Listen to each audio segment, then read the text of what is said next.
Mga igsoon, mga anak sa Diyos. Lain-lain ang paglantaw sa mga nasod sa Asia kung unsaon ang kaso sa usa ka babaye nga masakpan sa adultery. Sa ubang nasod sa Middle East, grabe kayo ang silot nga mahimo.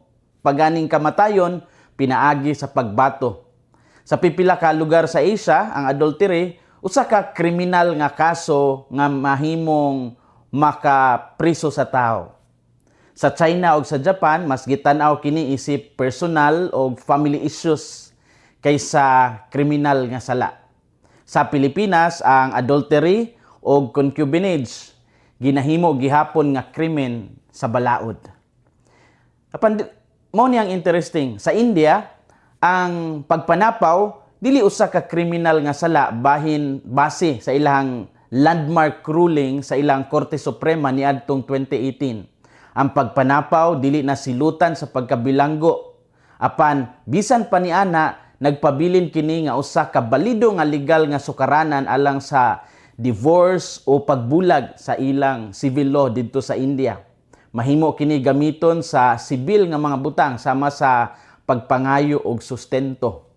Ug usab ang hukom didto sa India niadtong 2018 wala naglakip sa mga miyembro sa armadong kusog. Pasabot nga ang mga miyembro sa armed force dito sa India, mahimo gihapon nga mapasakaan aning kasuha on the ground kay sa mata sa ilang balaod ang adultery sakop sa mga maingon ta dili angay nga mga pamatasan o conduct unbecoming.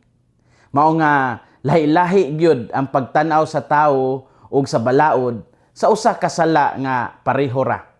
Apan bisan unsa pa ang balaod sa kalibutan, ang pangutana mao kini, unsa man ang tan-aw sa Dios. Unsaon man sa Ginoo pagtan-aw ang usa ka makasasala.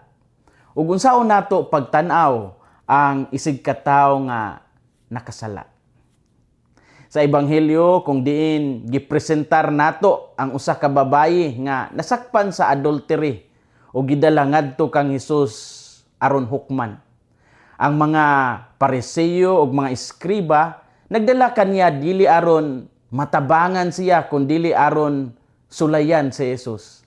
Apan ang tubag ni Jesus lahi kaayo sa ilang gilauman. Wala siya nihimo og hinanaling hukom. Apan iyang gipakita ang kasing-kasing sa Dios nga puno sa kamaluluyon. Unsay makutlo nato karong adlaw? Unang punto, ang Ginoo dili magdali-dali og himo og hukom, apan maghatag og kahigayunan sa paghinulsol. Ang mga Pariseo gusto nga batuhon dayon ang babae sumala sa balaod ni Moises. Apan si Jesus mihunong, miluhod, misulat sa yuta, daw naghatag og panahon sa tanan nga mamalandong. Ang iyang pulong klaro, let the one among you who is without sin be the first to throw a stone at her. John 8:7. Ang walay sala kaninyo mao ang unang mobato kaniya. Sa dihang nadungog nila kini, usa-usa silang nang hawa. Nagpasabot kini nga wala tawo gadzud nga hingpit. Ug kitang tanan nagkinahanglan sa kaluoy sa Dios. Sa atong kinabuhi, dali kaayo ta usahay mo judge sa uban labi na kung klaro o dayag na kayo ang ilang sala. Apan nakalimtan nato nga kita usab adunay kaugalingong mga kahuyang ug kasaypanan. Ang pagtan-aw sa uban dala sa kaluoy usa ka paagi sa pagsunod kang Kristo. Ang pag-aplikar niini sa atong adlaw-adlaw nga kinabuhi mao ang paglikay sa gitawag nato nga cancel culture. Nga dali kaayo mo judge ug mo kondenar sa tao. Sa social media, dali kaayo ta mo comment, mo bash, ug muhusga nga murag kita walay sala. Apan ang ebanghelyo nag-awhag nato sa pagka mapaubsanon ug sa pagka maluluyon. Ang usa ka Kristiyanos dili lang mutanaw sa sala kundi mutanaw usab sa posibilidad sa kausaban sa tao. Ang Ginoo dili magdali-dali og hukom, apan maghatag og kahigayunan sa paghinulsol. Ikaduhang punto, Ang tinuod nga kaluoy na nag-awhag sa kausaban dili sa pagpadayon sa sala. Human nga nang hawa ang tanan, nahibilin si Jesus ug ang babaye, ug iyang giingnan ang babaye, "Neither do I condemn you. Go, and from now on, do not sin anymore." John 8:11. Dili ko ikaw pagahukman, lakaw ug ayaw na pagpakasala.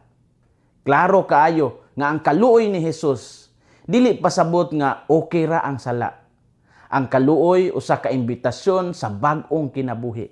Ang kaluoy kahulugan ani mao nga ang pagpasaylo dili ni siya lisensya aron magpadayon sa sayop. Usahay sayop ang atong pagsabot sa kaluoy nga murag pwede ra magbalik-balik sa sala kay pasayloon man gyapon ta sa Ginoo. Apan ang tinuod nga kaluoy naghatag og kusog sa tao aron mausab. Ang grasya sa Dios dili lang mopasaylo kundi magbag-o usab sa atong kasing-kasing.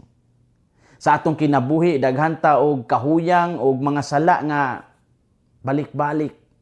Apan ang Ginoo nagpadayon sa paghatag nato og kahigayunan nga kita mausab.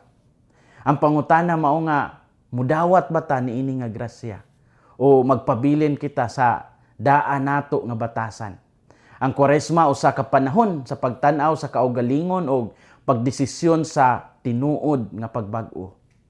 Ang paghinulsol dili lang pagbati o kasubo sa sala nga nabuhat, kundi usa ka desisyon sa pagbiya sa sala ug pagbalik sa Dios.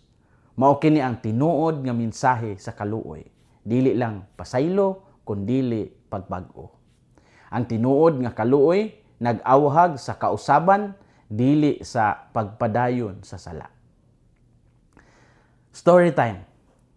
Nainangutanan nako, Father, unsa may imong masulti anang mga kumpare contents no, sa social media sa mga content creators nga daw nagnormalize sa cheating ug daw naghimo nini nga entertainment sa social media.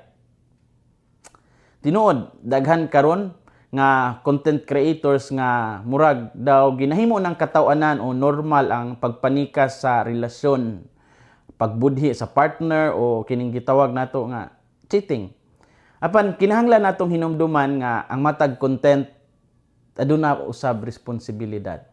Ang usa ka content creator dili lang unta maghuna-huna sa views o sa iyang mahimong income, kundi sa epekto usab niini sa mga taong naglantaw kaniya.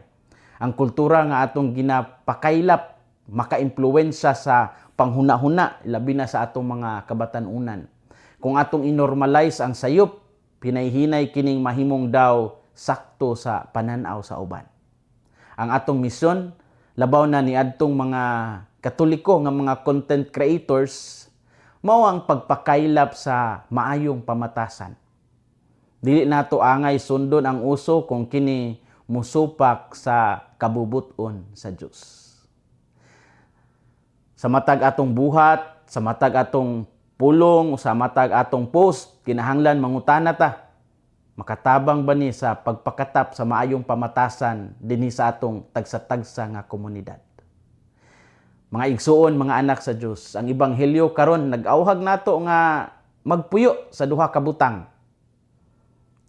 Kaluoy o kausaban. Dili kita angay mahimong mahukmanon, apan dili usab kita angay magpakahilom sa sala. Kung kita nasayop, ayaw kahadlok duol sa Ginoo kay dili siya mo-judge kanimo dayon, kundi mudawat og mopasaylo. Apan kung mudawat ta sa iyang kaluoy, kinahanglan usab kita magbag-o. Hinaot nga ang kasing-kasing ni Kristo maghari sa atong mga kasing-kasing.